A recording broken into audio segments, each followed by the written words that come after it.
Eu não sei você, mas quando eu penso na possibilidade de abrir a minha própria empresa e criar um negócio, eu confesso que eu tenho um pouco de calafrios. Olha só, não me leva mal, tá? Eu sei que empreender é muito bom, eu sei que ter sua própria empresa, além do benefício financeiro, pode ser ótimo de várias maneiras. É só que ser responsável por tantas vidas e ter tanta coisa para decidir, pessoas que dependem ali de você, é algo que realmente me deixa um pouco ansioso, fora a quantidade enorme de trabalho. E a imagem que muita gente tem, inclusive eu, de empreendedores, de fundadores de startups, empresas bem-sucedidas, é aquela imagem de pessoa super confiante, né? Fala em público, que sabe se vender. Acho que Steve Jobs é um bom exemplo de fundador e CEO que muita gente se espelha por várias razões aí. Só que assim, eu particularmente tô extremamente longe desse perfil. E às vezes eu falo, cara, eu não sou essa pessoa, empreender não é pra mim, eu não sou assim. E hoje eu trouxe aqui uma pessoa pra conversar comigo, meu amigo Fabrício, que eu conheci há um tempo atrás, um dos fundadores de uma startup chamada BXBlue, que recentemente foi adquirida pelo PicPay e que ele é um cara super comunicativo, gosta de falar, gosta de se expressar e de estar com pessoas e trabalhar com pessoas, mas ele também não tem esse perfil de empreendedor super-herói, que inclusive ele diz que não acredita. Para começar, Fabrício, eu queria que você falasse o seu nome, quantos anos você tem e o que você faz. Ei, meu nome é Fabrício Buzeto, mas todo mundo me chama de Fabs. Tenho 38 anos. E hoje eu sou Head de Engenharia no PicPay. Fabrício, antes da gente começar, cara, eu tava rolando o Instagram aqui, o seu Instagram mais especificamente, procurando indícios de que você é um fundador de uma startup de sucesso. E acho que a gente pode falar que é uma startup de sucesso a essa altura, né? Minha humildade costuma dizer o que é sucesso, mas a gente conseguiu chegar no estágio que poucas empresas conseguem chegar, né? Um grande cemitério de startup. Então, eu diria que sim. Tem uma estatística lá que o pessoal fala, né, que 95% das startups falham, né, que elas não conseguem dar seguimento a esse seu modelo de negócio e não conseguem mais investimento, enfim, tem várias coisas. Então, estar entre os 5%, acho que já é uma coisa legal, vamos dizer assim, né? Mas eu tava falando do seu perfil porque, bom, o seu perfil acho que ele é até fechado, né? E no seu perfil a gente vê coisas da sua família, fotos de comida, você posta bastante coisa, bastante não, né? Mas você posta algumas coisas do seu dia a dia, tem aqui fotos de insetos, de ônibus escolar no meio da estrada, manga. E quem te segue não sabe quem você é, o que você faz, no sentido de trabalho, né? Acho que muitos poucos falam, não, esse cara aqui, ele fundou uma empresa de tecnologia e tal, enfim, e até quando a gente tava conversando antes dessa pauta aqui, né? Você falou que você não acredita no que é mesmo que você falou? Fala aí pra galera. Eu não acredito muito na figura do empreendedor herói. Empreendedor herói. Muito difundido. Quando você fala empreendedor herói, vem assim na minha cara uma foto de um cara de terno, assim, com os braços cruzados e olhando, sei lá, pra câmera assim. Bom, enfim. Nada contra quem se veste assim, se porta assim, tá? Mas é só mesmo que veio na minha mente. E você é realmente o completo oposto disso, né? Não diria o completo oposto, mas visualmente falando, né, para quem vê de fora, você não parece, você não é o empreendedor herói, mesmo porque você não acredita nisso. Mas, cara, me conta assim, só um pouco da sua vida adolescente, criança, e você é um cara do interior, certo? Então, não sou. Mais ou menos. Cara da capital, mas eu sou, mas eu vejo uma família que veio do interior. Tem um pezinho lá. E cara... Sou calango do Cerrado, sou nascido e criado em Brasília. E você começou sua carreira como programador? Comecei como programador. Na verdade, se eu for falar de carreira mesmo, eu comecei como micreiro, né? Clássico.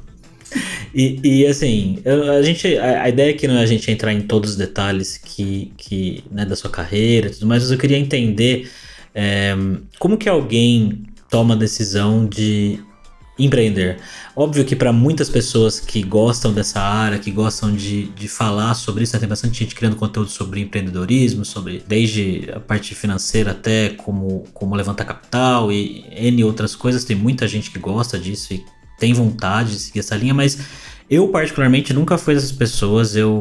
Até hoje, quando eu penso em, nossa, imagina criar um negócio, uma empresa minha, cuidar de pessoas, contratar gente, me dá até um calafrio, assim. E eu queria ver como que você se meteu nisso, cara? Como que foi pra você se envolver com a criação de uma startup? Que inclusive a gente não falou o nome aqui, né? Startup que você fundou, acho que você pode falar também. Tá, a empresa que eu fundei chamava BXBlue, né? E eu trabalhei nela nos 7 anos. Sobre como que alguém entra no empreendedorismo, acho que é foda. Acho que cada um tem um chamado diferente e acho que tem muito a ver com vários fatores. Eu até hoje não sei apontar assim, qual foi esse momento mesmo na minha vida. Mesmo que eu venho de uma família que meus avós foram empreendedores, os dois faliram e terminaram a vida pobres. E meu pai ele, apesar de não se enxergar como assim, né? Meu pai é servidor público, ele é do interior de São Paulo e decidiu, em algum momento da vida, arriscar a vida em Brasília, que era uma capital nova e que não fazia ideia do que era, e veio pra cá, né? Eu nunca tive essa vontade na minha vida, assim, de ser empreendedor a minha vida inteira. A única coisa que eu sabia, e quando eu fui decidir de profissão, é que eu queria trabalhar com tecnologia, assim. Desde pequeno, assim, gostava, o clássico, né? Gostava de videogame. No trabalho do meu pai tinha computador, então eu achava lindo assim, os computadores, terminal XT. Não fazia ideia do que fazia, mas eu sabia que era aquilo que eu queria mexer na minha vida. Eu lembro que eu decidi fazer computação e eu só descobri o que computação fazia quando eu entrei na faculdade, assim. Eu lembro que eu passei no vestibular e aí eu tava esperando chegar minhas primeiras aulas, eu fui olhar o que computação fazia e eu, caramba, isso é programar, que legal, né? Então, eu falo que eu dei maior sorte nisso. Eu não tinha intenção de empreender de jeito nenhum. Só que na minha vida eu sempre tive muita sorte, assim, né? Eu tive muitas boas oportunidades, eu sempre acabei abraçando essas oportunidades. E desde o meu primeiro emprego, foi a maior sorte da vida, assim. E na faculdade eu dei uma sorte dessa. Tinha 6 amigos, e aí esses 6 amigos eram os que a gente estudava junto, e a gente decidiu abrir uma empresa junto. Na verdade, me chamaram para abrir uma empresa com isso, porque nem estava na minha cabeça. Assim. Eu falei, eu só quero programar. Assim. E eu fui mordido por essa. Assim. E aí, ao longo do tempo, eu fui abrindo outras empresas com outros amigos, teve outras oportunidades. Eu falo que, no final, todo mundo tem um pouquinho, né, dessa de aproveitar essas oportunidades, depende do que aparece na frente delas. Eu brinquei, né, da figura do empreendedor herói, né, porque acho que toda profissão, ela tem muitas dificuldades, certo? Toda profissão. E a gente cria histórias para a gente poder se manter nessas profissões. E as histórias que a gente mais conta é a gente colocar um objetivo maior, né? Então, a gente tenta vestir as nossas profissões com alguma coisa mais lendária. E, normalmente, o empreendedor gosta muito de falar que ele está cumprindo uma missão aqui na Terra, né? E, que é muito maior, assim, no final é uma profissão como toda outra. Você está correndo riscos, obviamente, todo mundo corre riscos. O empreendedor corre os riscos dele. E eu gosto muito da liberdade, né, que tem, né? A capacidade que você tem de construir as coisas, de influenciar, né? O que não impede em outros lugares também de fazer, mas foi mais ou menos assim que eu caí, né? Nesse mundo do empreendedorismo e fui pego, né? Eu queria só programar lá no começo, mas acabou que foi ficando e as oportunidades foram se encadeando dali pra frente. Sim.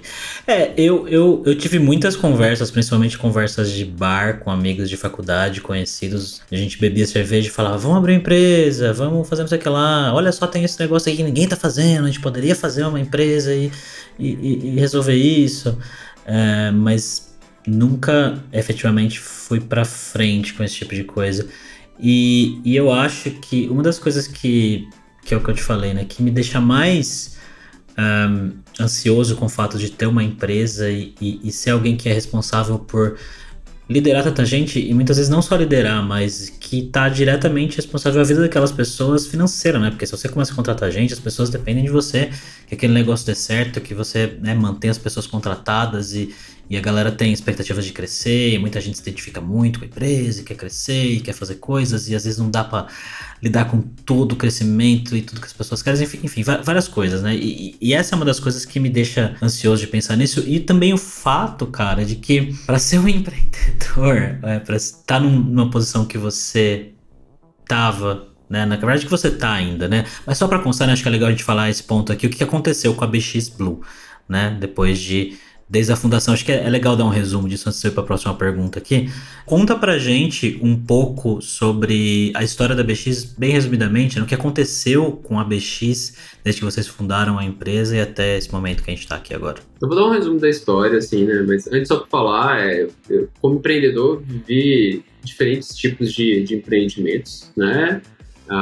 Então, a minha primeira empresa, ela era uma consultoria, aí depois a gente também teve uma área de pesquisa e desenvolvimento, depois eu acabei entrando no mundo de startups, e aí que é o outro bicho, né? E a minha última empresa, que é a BX Blue, ela era uma startup. Então, a gente... E só para todo mundo ter noção, assim, o mundo de startup, as empresas já fecham pra caramba, né? A galera fala que metade das empresas fecham a cada 2 anos, né? Em startups, eu falo que a vida média é pior. Em geral, 75% das empresas não vão durar os próximos 18 meses. Ou pelo menos até a próxima rodada. E essa métrica vai decaindo ao longo do tempo, né? Isso é uma curva, assim, bastante grave. Então, a BX Blue nasceu porque eu tinha mais 2 amigos, a gente já se conheceu há um tempo, e a gente decidiu que a gente queria trabalhar junto. E aí, depois que a gente decidiu trabalhar junto, a gente foi procurar um problema para resolver, e a gente acabou batendo no mundo do crédito consignado.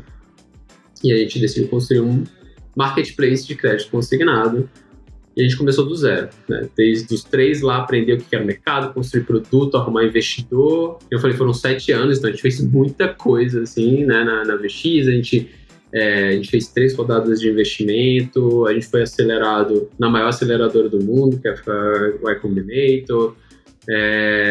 A gente, acho que nesses 7 anos passaram pelo menos umas 300 pessoas pela BX, que trabalharam com a gente. Agora, né, faz um pouquinho mais de 2 meses, a gente acabou sendo adquirido por uma outra empresa, que no caso, a empresa que adquiriu a gente foi o Pay, né? E esse é um dos futuros de toda startup que tem investimento, né, de risco, que era o nosso caso, né? A gente tinha investidores que acreditaram na gente, né, e falaram, não, acho que tem um negócio legal aí, vou investir em vocês. E aí a gente costuma falar que toda empresa que tem capital de risco, ela vai ser vendida de alguma forma. Seja ser vendida na bolsa, o IPO, que é o tradicional, seja ser comprado por uma outra empresa, né, para que construa algo maior, que é o nosso caso, né, ou seja, o caso mais raro, que é, às vezes, a própria empresa recompra nessa parte dos investidores, né, então esse é o futuro dela, né, se ela conseguir alcançar o seu objetivo, né, e aí foi isso que aconteceu com a BX Blue, né, e é onde eu estou trabalhando agora. Que agora você é CLT, né, agora você tem chefe de novo agora, não? Agora...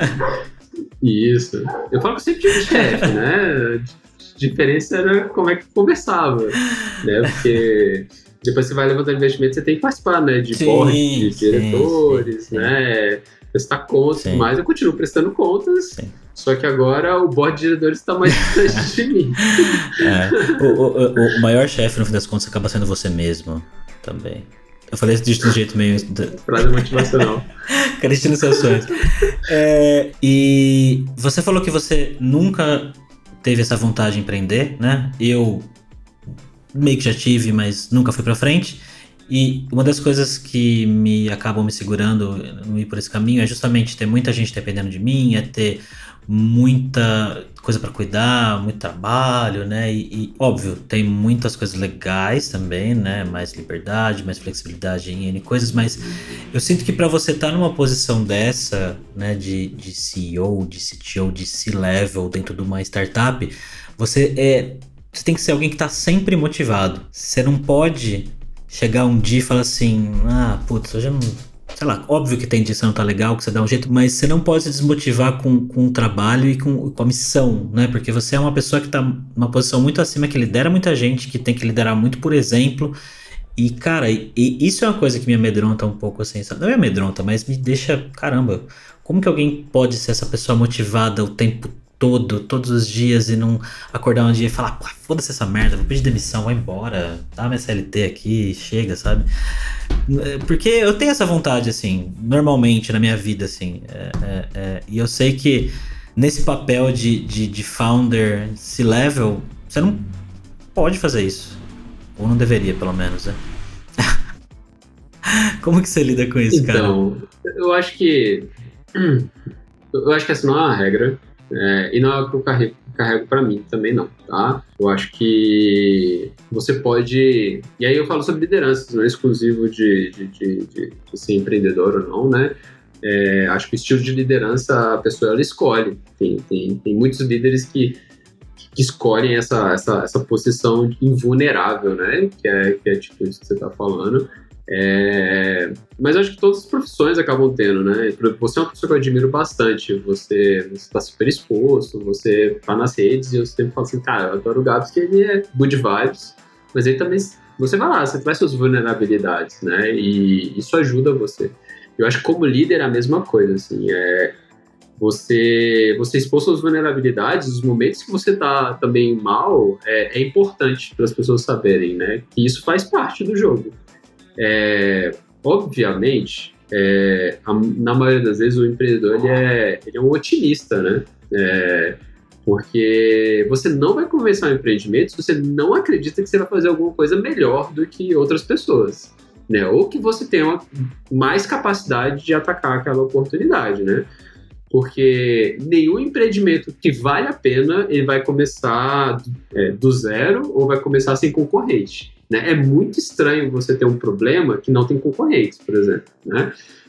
Então você tem que acreditar que você vai fazer melhor do que essa galera que já está aí no mercado, ou que vai aparecer no meio do caminho, ou que vai ter mais dinheiro do que você, ou vai ter mais gente do que você, ou vai ter um monte de coisas, né? Então, é normal que o empreendedor seja um grande otimista. E a gente acaba carregando isso para o nosso dia a dia, para o nosso estilo de liderança, mas no meu estilo eu sempre fui um cara que tentou ser o mais vulnerável possível e eu acredito que a minha vulnerabilidade me faz um líder melhor, né? Então, com o time, quando eu estou descrente ou quando eu estou mal, eu trago isso.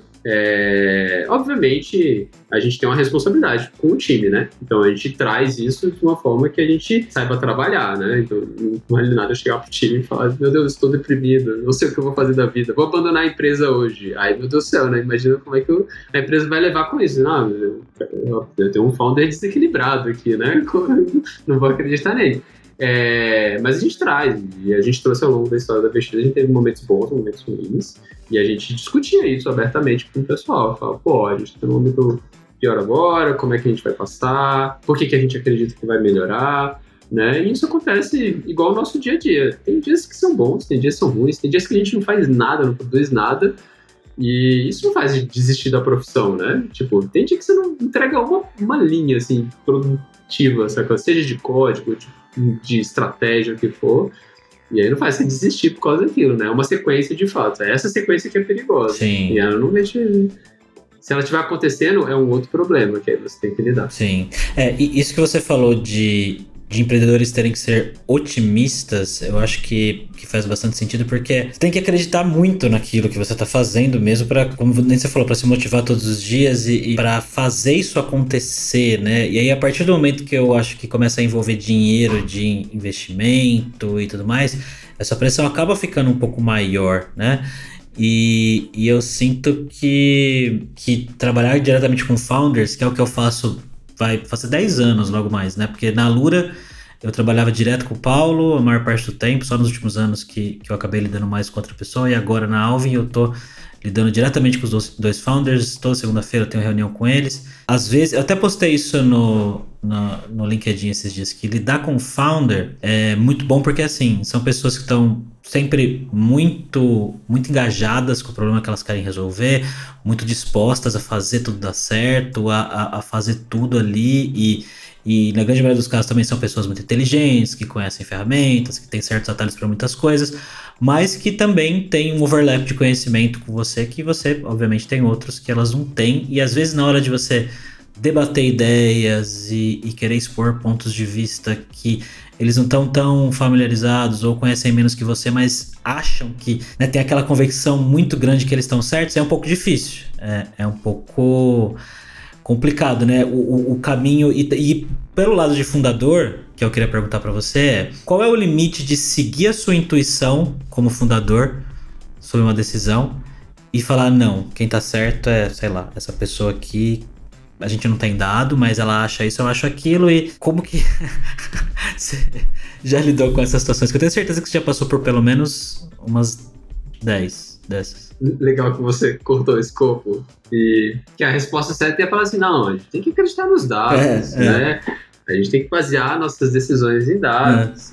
E assim, não é tipo, da boca para fora. Eu acredito que as empresas de sucesso, elas baseiam muito as suas informações com base nos fatos que são colocados. Mas é uma ingenuidade você achar que todos os dias você vai ter todos os fatos necessários para tomar suas decisões. E uma das coisas mais importantes em qualquer profissão é você, em especial, não só em tomar decisão, mas o que você for construir, é você conseguir atender expectativas, né? Expectativas normalmente elas são baseadas em tipo onde que você quer chegar, né? E só que founder, a gente estabelece nossas próprias expectativas. E essas expectativas, elas são super ambíguas na maior parte do tempo. Porque se você estiver falando de startup em geral, depende do estágio também, mas a maioria das startups, elas lidam com cenários de super incerteza, né? Se você estiver antes do Product Market Fit, né? Você está com uma certeza gigante de será que eu vou acertar a mão? Será que eu acertei o produto certo? Ou o mercado certo? Ou o cliente certo, né? E se você estiver depois do Product Market Fit, é tipo, caramba, será que eu tô crescendo do jeito certo? Achei a veia de crescimento, tô construindo o produto, né? E por mais que você tenha dados, você tem um chute ali de como você chegar lá. E na ânsia de você crescer, é comum que você tenha saltos de fé. Aí saltos de fé podem vir com base de experiências passadas, ou de benchmarks, ou de fatores que você às vezes não sabe explicar. Às vezes os founders não trabalham bem o framework das premissas que estão estabelecidas. E aí que as conversas ficam complicadas, porque não existe certo e errado. A gente tem inúmeros exemplos de empresas que deram saltos de fé e deram certo. A maioria deu errado, tá? Mas também tem um monte de empresa que tinha dados e deu errado, entendeu? Então, esse não é o fator que vai ser de sucesso. E aí que vem o complicado, como founder, a sua capacidade de ouvir outra pessoa vai ser muito baseada no contexto, né? Então, seja o seu histórico, tipo, você tem um histórico de ouvir mais as pessoas e compreender, aí isso vai facilitar um pouquinho mais. Seu histórico também de tomada de decisão, né? Então tem founders que são muito mais incisivos e gostam de ter mais domínio sobre as decisões. Então a gente conhece, esse é o pior, porque a gente tem muitos exemplos de fundadores de sucesso que tem esse perfil mais dominador. Então muita gente associa esse perfil a ser tipo o founder certo, assim, né? Em geral, CEOs, né? Em geral, CEOs têm esse perfil mais, tipo, eu tomo uma decisão e é por aqui, vamos acreditar, né? Mas eu, na minha posição, eu sempre tentei acreditar nas pessoas que estão trabalhando comigo, né? Eu gosto muito de acreditar que eu tenho um time que as pessoas, elas são melhores do que eu, né? E aí, normalmente, eu pergunto se vocês fazem isso. Se eu conto alguém que é melhor do que eu nisso daqui, eu tenho que acreditar nessa pessoa, né? A menos que eu tenha um bom motivo para não acreditar nela ali. Então, eu imagino que, tipo, o momento em que você traz seus argumentos, outra pessoa ela traz opiniões, e nas opiniões o especialista perde, é uma situação problemática. Não estou falando que é o que aconteceu com você, tá? Mas eu já vi isso muitas vezes acontecer, e aí isso pode ser uma questão de falta de confiança. Mas existem vários casos em que o founder, mesmo assim, ele ignora o especialista, e é mais uma questão de fé mesmo. Assim. Às vezes o founder, ele quer cortar o caminho, e ele fala, cara, não importa, eu quero correr esse risco agora. E às vezes não importa o que você fizer, assim, o cara vai jogar as cartas dele no poker ali, e ele não se importa de perder aquela mão, entendeu? E você, eu imagino que deva, não sei se você vai lembrar de uma experiência específica, mas Você lembra de algum momento em que você falou assim, tá, beleza, isso que você falou aí é legal, mas agora a gente vai fazer isso aqui e você quebrou a cara? Acho que do ponto de vista técnico já aconteceu várias vezes, né? Mas acho que não é bem o caso, porque é uma parte que eu entendo bastante. Acho que do ponto de vista negocial, já cometi muitos erros negocialmente, né? Porque tem um monte de startup que deu errado, né? Eu não consigo lembrar um caso meu, e isso pode ser um problema, porque tá faltando humildade aqui do meu lado. Mas eu tive um projeto de um produto que a gente estava construindo numa das minhas iniciativas, e eu não era o responsável pela tomada de decisão, né? E aconteceu um caso desses clássicos em que a gente estava desenvolvendo o produto e a gente estava desenvolvendo um conjunto de funcionalidades, e quando a gente lançou elas, a gente não teve fit com o mercado. Tipo, o mercado falou assim, eu não quero usar desse jeito, eu quero usar de outro jeito. E aí a pessoa que era responsável pela tomada de decisão, ela falou assim, então vamos fazer do jeito que o cliente está falando que ele quer. E a gente falou assim, não, mas isso vai demorar 6 meses. A gente vai ficar 6 meses desenvolvendo aqui para entregar para o cliente de novo. Vamos tentar fazer outra coisa. E aí o CEO virou e falou assim, não, a gente vai fazer exatamente o que o cliente está pedindo, porque daqui a 6 meses a gente vende. E a gente ficou 6 meses desenvolvendo. E aí, depois de 6 meses, a gente virou e falou assim, não, beleza, mas meu problema agora é outro, então eu preciso de outras funcionalidades, e não comprou, né? E esse é um exemplo clássico, assim, muitas startups passam por isso, né? Depois dessa, eu lembro poucas ocasiões que aconteceu isso, ou aconteceu nessa escala, em geral, são escalas menores, assim. Que eu talvez não lembre porque são riscos naturais. A gente fala assim, a gente tem 3 caminhos, aí a gente escolhe um e faz por uma semana e vê se funciona, se não funciona, aí pega os outros 2 que a gente deixou de lado, né? Mas esse é o clássico, o CEO virou e falou, eu acredito no cliente que falou que vai vender, a gente vai fazer. E na minha época de consultoria era o que mais acontecia, assim, de você questionar também o cliente, assim, o cliente chegava, tinha muita gente que na época de consultoria que tinha um produto que queria vender, e falava assim, eu tenho certeza que o mercado quer isso. E aí você tentava falar, então vou fazer um pedacinho menor, e aí a pessoa chegava e falava assim, não, quero fazer tudo. Não, vou fazer um pedacinho menor. E aí você fazia o produto inteiro, a pessoa gastava muito dinheiro, e aí lançava, e aí tinha 10 usuários, assim. E aí podia ter economizado muito, assim, tinha lançado uma parada menor. Nossa, caramba. E sobre definir prioridade com o cliente, né? É uma coisa que a gente está passando agora na Alvin e que talvez tenha alguma história legal para contar a respeito também, é que a gente ainda não tem muitos clientes, né? A gente está em early stage ainda e tal. Tem alguns momentos onde a gente está se questionando se vale mais a pena a gente implementar funcionalidades que um cliente que está fazendo um onboarding agora precisa e que pode ser bom para outros, ou se a gente segue o nosso roadmap. Porque a gente começou a implantar num cliente, e aí eles estão precisando disso, daquilo, e a gente não tem, né, gente limitada e tal, e fica às vezes num dilema, né? Vocês passaram por isso também? No nosso caso, a gente chegou a ter, né? Apesar que nem era de se esperar, né? Porque na BX a gente era um B2B, B2C, né? Que era, a gente tinha os clientes de um lado e a gente tem as instituições financeiras do outro lado. Mas a gente teve histórico de falar assim, cara, tem aqui uma instituição financeira, ela é gigante e a gente quer muito fechar com eles. E aí, só que a infraestrutura deles não está pronta para conectar na gente. Então a gente tem 2 opções, a gente pode ficar focando aqui em cuidar dos nossos clientes, com as instituições que a gente já tem, ou a gente gasta um esforço enorme para se adaptar e ajudar os caras a entrar na nossa infraestrutura. E aí a gente teve casos de a gente ficar 2 anos integrando como instituição financeira, e aí tirando o recurso que a gente podia estar gastando para melhorar a nossa parte de jornada com o cliente, ou até trazendo outra instituição, né? Para não ter resultado no final. Assim, isso aconteceu. Isso é o que mais acontece no mercado de fintech, porque são riscos grandes, né? A gente está falando de grandes instituições, né? E é uma decisão complicada, né? Porque a gente teve casos que a gente também já demorou com instituições grandes e deu certo, deu muito certo, assim, gerou muito resultado. Mas a gente teve uma dessas apostas que a gente fez e deu muito errado.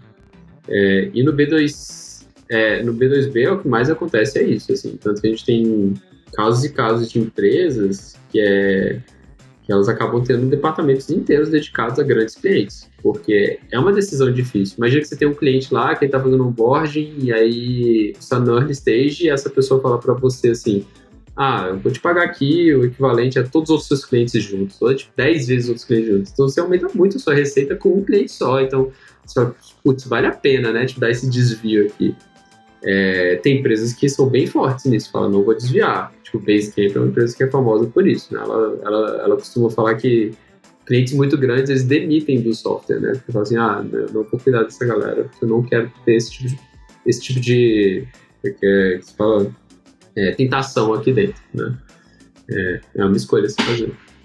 Se você pudesse enumerar 5 fatores pelos quais você acha que a BX Blue foi uma empresa, uma startup bem sucedida, quais são esses 5 fatores? O time, com certeza, é o primeiro fator, é o crucial, né? Tipo, no ambiente de incerteza, o time certo, ele vai achar o caminho, porque o caminho não estava lá antes, ele que saiu abrindo no meio da mata.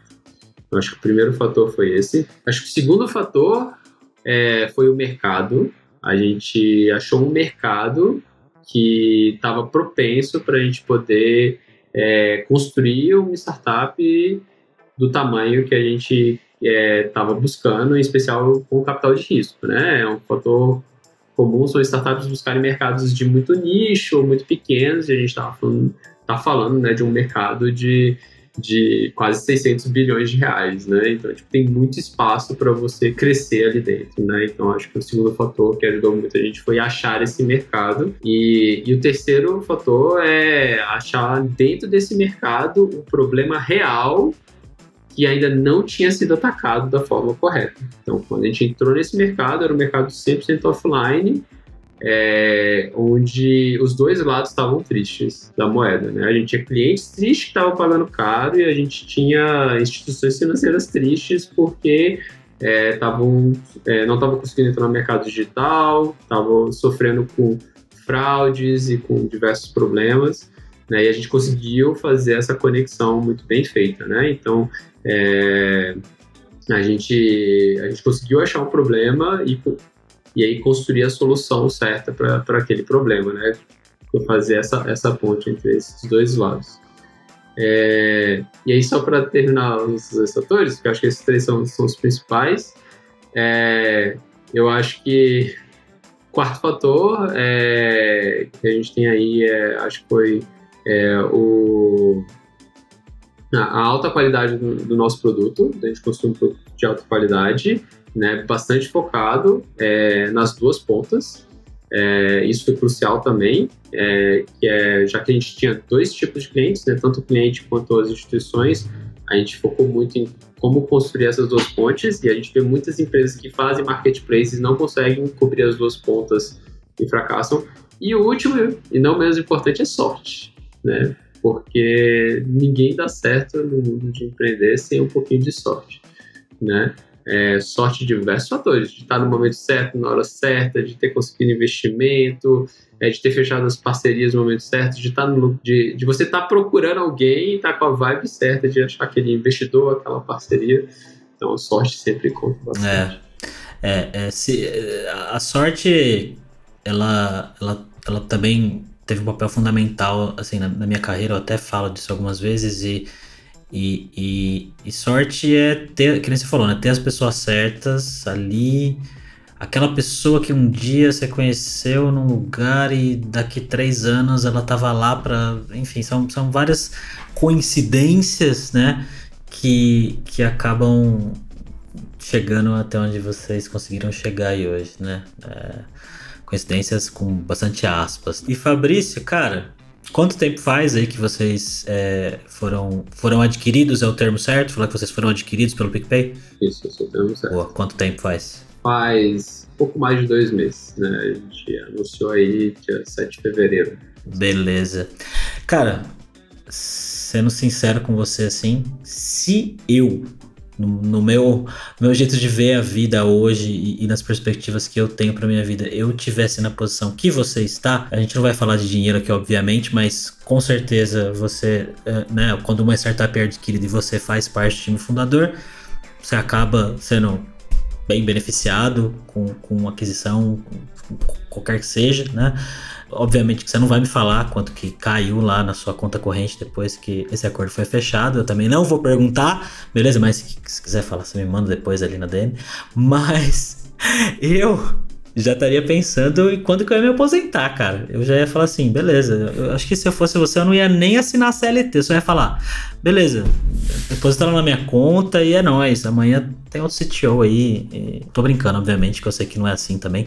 Mas você pensa em algo nesse sentido? Você é o tipo de coisa que pra você hoje você já vê mais próximo, assim? Hoje não, né? Aposentar não é uma parada que tá no meu radar. Né, eu brinco, né? Antes de entrar nesse mundo de empreendedorismo, eu falo todo mundo que minha intenção era viver uma vida tranquila. Esse é meu objetivo de vida. Eu quero viver uma vida tranquila. E aí eu olho pra minha história e falo assim, cara, minha história foi só arrumando complicação pra minha vida, sabe?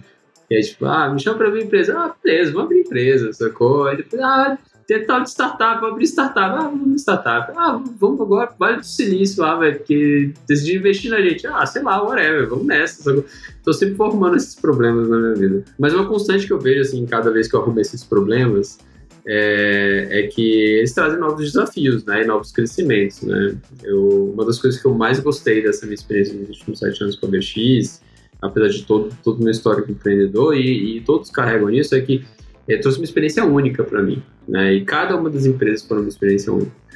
Não só dos times que a gente formou, mas dos problemas que a gente resolveu, do grau e da escala que a gente foi sendo resolvidos, né?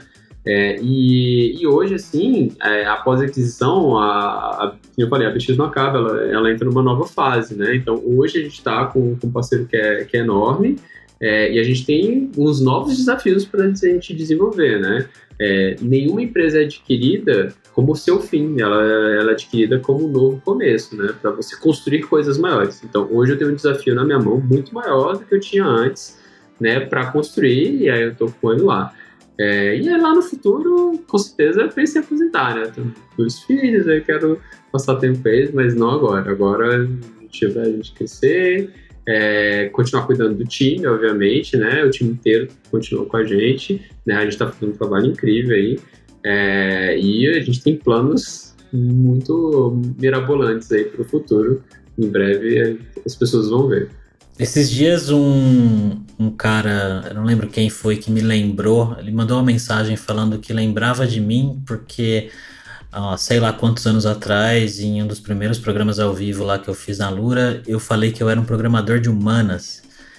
E eu acho que você talvez se encaixe numa categoria parecida. O empreendedor de... Qual seria o termo, hein? De humanas não faz sentido, né? Empreendedor... Qual que é o termo que você tinha usado, né? O cara... Que tem o cara... tem um herói, mas... Anti-herói não seria o certo também, né? Empreendedor anti-herói, acho que não. Eu costumo falar pra todo mundo que eu sou uma pessoa de tecnologia que gosta de pessoas. Sempre uma das coisas que eu mais uso assim, pra me descrever aqui. Eu tenho uma formação acadêmica muito forte, né? Eu fui até doutorado e tudo mais. E eu falo assim, cara, quando eu fiz graduação, eu estudei 4 anos para aprender a conversar com a máquina, né? E achei que meu trabalho ia ser isso, né? Ia ser, explica aí pra máquina o que ela tem que fazer. E você vai trabalhar e você descobre que no mercado você não faz nada se você não falar com pessoas, né? E eu também muito gosto por isso, assim. Hoje uma das coisas que eu mais gosto são as pessoas que eu trabalho junto. Então eu costumo falar que eu sou uma pessoa de tecnologia que gosta de pessoas. E é engraçado que a gente já se falou algumas vezes desde a primeira vez que a gente se conheceu, acho que uns 2 anos atrás mais ou menos, e a gente nunca se viu pessoalmente, mas você sempre foi uma pessoa que gosta de conversar, mas você me parece ser um cara meio tímido, assim. Eu acho que é até por isso que eu me identifico um pouco com você. Mas eu tô certo em falar que você é um cara mais introspectivo? No geral, assim, na vida? Ou não? Assim, eu não sou o tipo de pessoa que gosta de ser o centro das atenções, não. Mas com certeza. Mas você se vira bem em situações sociais? Do tipo... Isso. Tranquilo. Eu me viro bem. Assim, eu não sou uma pessoa... minha barrinha social, ela tem uma boa tolerância, sacou? Mas eu não sou uma pessoa super extrovertida, assim, não. Beleza. Mas eu adoro falar, isso é um problema que eu tenho. É um problema ou uma virtude, né? Dependendo do ponto de vista aí. Se você tem vontade de empreender, começar sua própria empresa ou só dar os seus primeiros passos nesse assunto sem compromisso, a Alura é um ótimo lugar para você estudar gestão, inovação e empreendedorismo. Existe uma escola dentro da Alura que cria só esses cursos e com uma assinatura anual você consegue ter acesso a eles e a todos que existirem lá dentro da plataforma. Então aproveita o meu link de desconto com 10% que vai aparecer aqui na tela, mas está na descrição também, e se matricule lá na Alura hoje. E Fabrício, acho que para fechar, eu queria te perguntar, para a maioria das pessoas que estão vendo e ouvindo a gente aqui, eu acho que a boa maioria delas não são pessoas empreendedoras e talvez até pensem nisso, mas acho que talvez uma coisa distante. Que dicas que você dá? Quais são os segredos da mente empreendedora para não empreendedores? O que você aprendeu aí na sua vida de empreendedor que ninguém fala aí nos cursos e livros dessa área? Então, como eu falei lá no começo, né? Eu não acredito nessa missão messiânica do empreendedor. Então, não acho que todo mundo precisa ser empreendedor. Eu acho que todas as profissões, elas têm seu espaço, elas têm grande valor, né? Aí acho que a primeira lição que eu daria é que a maioria das características que as pessoas falam que os empreendedores têm, todas as pessoas elas têm os trabalhos que elas desempenham, tá? Então, a gente falou sobre otimismo, todo mundo tem otimismo. Quando você começa um emprego novo, é porque você está com otimismo de começar aquele emprego novo e de fazer dar certo. Da mesma forma como o empreendedor, quando ele começa um negócio novo, vai estar com otimismo de fazer aquela parada dar certo. Esse mesmo otimismo que faz com que você corra riscos. O risco de mudar de emprego e o risco de você começar um novo negócio. E é o equilíbrio entre esses dois que faz com que você se mantenha naquele caminho, né? A perseverança que todo mundo traz também é a mesma coisa que vai te manter. A dica que eu dou para todo mundo que estiver pensando em empreender, e não sei se é a mensagem certa que eu devia trazer aqui, mas é que eu sempre falo assim, que empreender é normalmente uma posição de muito privilégio. Porque empreender incorre em muitos e muitos riscos, né? Que nem a gente falou aqui, né? Normalmente você troca de trabalho, você está falando de você afetar a sua vida, a vida da sua família, que é importante, super importante, né? Mas quando você vai empreender, você está falando assim que você vai cuidar de muito mais gente, né? Você vai cuidar das pessoas que estão com você, né? O seu otimismo ele tem que abranger muito mais pessoas. A sua crença de que você vai conseguir trazer pessoas para estar com você nessa missão. Se você for fazer uma startup, de trazer pessoas para colocar o dinheiro delas, né? Para fazer o bolo crescer, né? E a sua responsabilidade com esse dinheiro, né? Então, você vai correr muito mais riscos. Então, minha dica sempre para quem quer empreender é comece pequeno, sacou? É uma das lições principais para quem compra a filosofia do Lean Startup, né? Ou compra a metodologia antes de cair de cabeça, testa água, ver como é que é, né? Antes de você decidir. A maioria das ideias, especialmente em tecnologia, você consegue testar pequeno. E não tenha medo de começar pequeno e ficar pequeno, assim, porque às vezes vai ser essa experiência que não vai concretizar naquela hora, mas vai te abrir as portas para você empreender algo grande depois. Mas tem essa experiência. Então, minha dica principal é essa, né? Entenda bastante que você está correndo riscos e minimize o máximo o risco que você vai correr para que isso não tenha um impacto grande na sua vida, né? A gente, como eu falei, tem muito empreendedor que acha que está comprando bilhete da loteria, mas com a diferença que esse bilhete é muito caro, ele custa dinheiro e tempo, né? Às vezes mais coisas, né? E as suas chances de ganhar são bem baixas, né? Eu falei, 95% das empresas não vão conseguir nem pagar as contas. Para quem ouviu e tá vendo a gente aqui até agora, tem vaga para trabalhar com você aí? Eu tenho certeza que tem bastante gente que se identificou com o seu jeito de liderar. Estão contratando gente aí agora no PicPay? Eu acho que sim, né? Talvez. É uma empresa que tem umas vaguinhas lá, né? Com certeza. Tem um monte de vaga, tem vaga para trabalhar comigo, tem outras vagas para trabalhar também. Então, entra lá, né? PicPay.com e entra na página de carreiras. Aí você vai ver as oportunidades, ou pinga nas redes sociais aí que a gente conversa. Link das vagas na descrição, assim como o link do perfil do Fabrício, para você adicionar ele lá e perguntar quais são os segredos da mente empreendedora. E acho que é isso, né, Fabrício? Obrigado, cara, mais uma vez. Valeu você, cara.